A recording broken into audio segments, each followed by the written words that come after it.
why hiring a financial advisor will probably make you more money. What? What? Josh, you're the index guy. You love John Bogle. Yeah, I do, 100%. That doesn't mean that you being an index guy are going to outperform a financial advisor necessarily. In fact, I'll show you right here. Now, that doesn't mean you should go run out right now and hire a financial advisor. It doesn't mean anything like that. It just means sometimes there's absolute justification for paying a financial advisor's fee. Even if it's an asset under management fee relationship, you're paying 1% of your portfolio. 100%. And I'm going to prove it to you now. And by the way, I got tons of guys I know in my field that are freaking crushing it for their clients, even though they're charging 1%. I like creative planning. Creative planning does great work, man. Big fan of creative planning. Know a bunch of, well, not a bunch. I guess I do know a bunch of guys that work there, and they're just doing great work. Tons of registered investment advisors, smaller firms, you know what I'm saying? I know, and they're doing great work for their clients too. 100%. Now, should that mean you just run out and find the first freaking Joe Snuffy that says, I'm a registered investment advisor? No. But there are many financial advisors who are charging asset-based fees who are doing great work for their clients. Just the fact. It's kind of like people say, I'll never hire a financial advisor. The same people say, I'll never buy an annuity. I'm like, okay. Or I'll never even look at the concept of reverse mortgage. And I hear this all the time because people on the bogle heads, they're like, we know everything. We know. I'm like, do you? Do you? Okay. Anyway, so let's go. This is from Center for Retirement Research. They just published this September 16th. What stock allocations do advisors suggest, and does it impact clients? Our recent research suggests that older retirement investors tend to be overly pessimistic when it comes to stocks. Using survey data, we explore how financial advisors can help with stock allocations. And our results show that for investors with average risk tolerance, advisors tend to recommend higher allocations than investors prefer. But this advice is likely beneficial as it reflects advisors' more accurate assessment of markets. 100%. Clients tend to be overly pessimistic. Absolutely. Now, this is the stuff that we pay the big bucks for the Center for Retirement Research for. I'm laughing because we don't pay anything. We don't pay the big bucks for the Center for Retirement Research to study why a black trans woman in a wheelchair is doing worse financially than a white, straight Christian man who runs marathons. We don't pay big bucks for that because that's just silly. But yet that's what the Center for Retirement Research and all these woke people were doing over the last basically 10 years, since the St. George Floyd thing. Probably even before that. Probably starting with the hands up, don't shoot with this silly Michael Brown stuff, which is all a lie. I just praise the Lord that, thank you, Lord, for having Trump win. And I know Trump, God doesn't, I get it. I mean, I do not think God says, Trump, you're my man. I don't think that happens at all. But I just thank the good Lord that we have sensibility in the White House now, because under Biden, it was getting bad, dude. It was getting bad with the woke crap, because Biden didn't know what he's doing. I mean, Biden was a racist pig from the 70s in Delaware, basically a southern state at that stage. Even to look at Biden, he was a racist pig, and he's always been. But his people he put around him were freaking commie Marxist pigs. And as such, that's the people who are running the show. A lot of them are from the Obama administration. And it's just, you can't sustain that for generations. You can't, or else you'll go to Venezuela. And thankfully, Trump won. I cannot tell you the bullet we dodged. And I thought Kamal was going to win. I did. All right, so anyway, we're just going to cut to the chase. We're going to come down here, and we're going to show you. So these people interviewed a bunch of advisors, I think like 1,000 advisors. Yeah, right here. The investor survey questioned 1,016 retirement investors aged 48 to 78 with at least $100,000 in investments who are working with a financial advisor who's been around for over 3 years.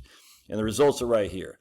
The baseline client, recommended stock allocation for the baseline client, and I think it's a certain age group too. It was a certain, I just can't remember. I think it was a certain age group, but let's see what it was. Clients age 50 plus. Yeah, it was age 50 plus. So people like me, old men. So the baseline client the financial advisors recommended was 48% of stocks. All right, recommended stock allocation for hypothetical retirement households. 18% seems pretty high if that's the overall portfolio standard deviation. If it's 48% stocks and 52% non-stocks, that seems pretty high. So I'm not sure if that's 18% solely for the stock proportion. I don't know, but it frankly doesn't matter. The client with a low risk tolerance had a 30% stock allocation with these advisors. Clients with increased guaranteed income, this is with the drawback, only had a 44% stock allocation. That was the one area that the advisors were not negligent, not the right word, not suspect, were bad advice in my opinion, but be it as it may. So anyway, you see client with low risk tolerance had a 30% allocation to stocks with the financial advisor. The baseline client had 48% allocation to stocks, but client with guaranteed income, the defined benefit pension plan had 44%. This should be higher than that actually, but I don't know what the right word is. It's not bad. It's not nefarious. It's just they're wrong, I guess. Is the right word. So anyway, check this out though. Recommended allocation or investors' desired allocation in survey.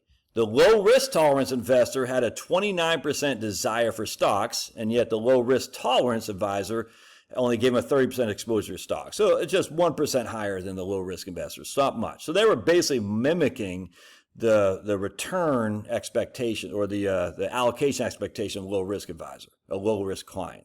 So not much there. But here's the average risk tolerance for the investors in the financial advisor's realm was only 39%. The standard deviation, I'm not quite sure. So I'm not sure what that is. I'm not going to read into it because it doesn't matter that much, but it's interesting.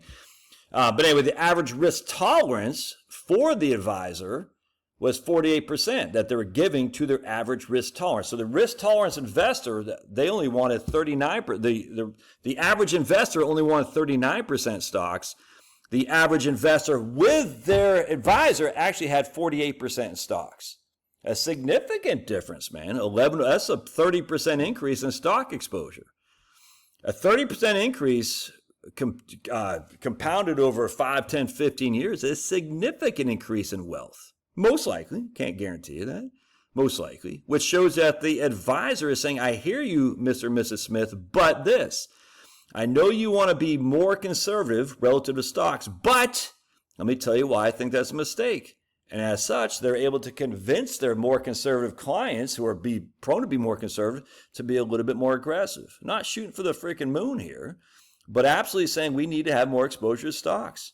And that's proven to be a money-making scenario for the investor because the investor says, I want to be less aggressive. And the guy says, no, you should be more aggressive. And here's why.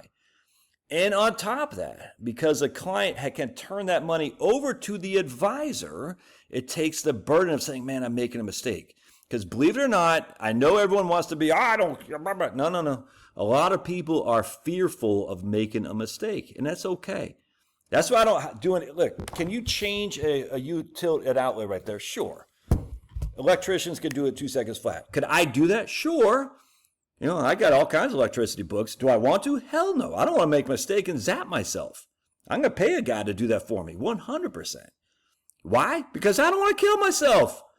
Or I don't want to screw something up and say, man, I should just pay somebody. You see what I'm saying? I'm not too manly to admit that. But other people can do it just like that. Not your old buddy Josh. I don't trust myself with that, especially electricity. It scares the living bejesus out of me. A lot of people are concerned they're going to screw something up. And so they turn over to a professional. We'll put them in a little bit more aggressive portfolio, and we'll make that feedback because the rates of return will be higher over the course of time. Most likely. I can't tell you going forward, but certainly in the past it has been. It's just fact. And even with a conservative portfolio, they're still a little bit more aggressive. Not much, 30% stocks to 29% stocks. But I would, and again, if you have a pension plan, I would absolutely make this 50% stocks, if not more. But that's too low for a guy with a pension plan. Or I'm not even sure if that can constitute Social Security or not either.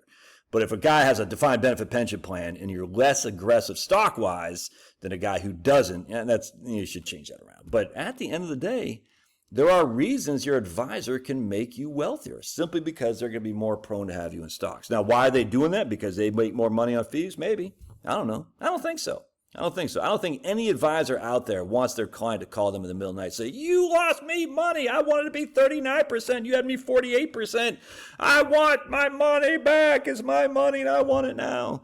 Advisors don't operate like that. They don't operate like, man, look, most advisors, at least, and I've been in this business a long ass time, pardon my French, since 1998. Most advisors I know don't operate like I'm trying to make every single penny I can for my client, all risk, screw risk. Not like that at all. They're like, I want to have a good defined portfolio that I can live with, have recommended to my client that gets them some growth without the significant drawdowns that we had in 2008, 2000, 2001, and 2. That's what most people do. That justifies my fee, by the way, because most advisors don't want to just freaking take you to their cleaners and not have any returns for it. I mean, some are, I get you, but anyway, that's something I'm talking about. So if you're looking at hiring an investment advisor, a financial advisor, and you're like, but everyone on YouTube says it's stupid. It's not stupid. It's just stop with hearing these people, man. These two hoity-toity, I'm so smart.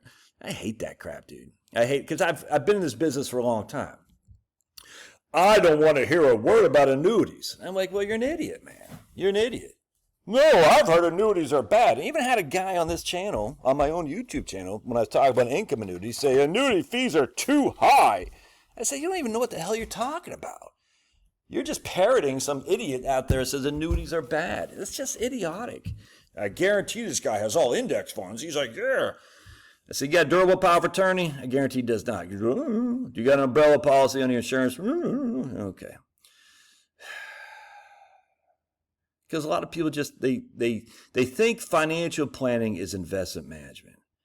It's just so much more than that. It drives. And of course, we've done it to ourselves by basically charging a fee for investment management and throwing financial planning as a secondary service. And this is a primary service. Hey, I love you. I'll put a link in the show notes if you want to read the study. God bless. We'll see you.